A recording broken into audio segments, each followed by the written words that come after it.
Надійний тил для нашого війська – це одна із найважливіших умов його перемог. У Бродах підприємець-айтішник, власник невеличкої крамниці гаджетів із першого дня війни відчув потребу допомагати військовим. Має для цього й особисті мотиви. Його батько зазнав поранення у перший день російського вторгнення. Рідна сестра з чоловіком захищають Ірпінь. Формула допомоги не нова – роби те, що вмієш і робиш добре. Запропонував військовим свою допомогу і, як виявилось, послуги є затребуваними.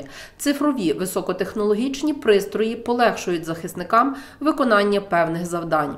Вдалося налагодити логістику обслуговування. Каже, що такі ініціативи запровадили й інші бродівські підприємці. Ремонт телефонів, планшетів, комп'ютерів, ноутбуків, наразі різних дронів, повербанків, рацій, тепловізорів, приладів нічного бачення, все, що є військових, в чому є потреба. Скільки десь вже було звернень таких до вас щодо ремонту? Практично кожен день, навіть по кілька разів, що їздили туди-сюди. Підприємець каже, що його послуги будуть безкоштовними для захисників, аж поки не скінчиться війна. Та запрошує звертатись за адресою вулиця Залізнична, 17.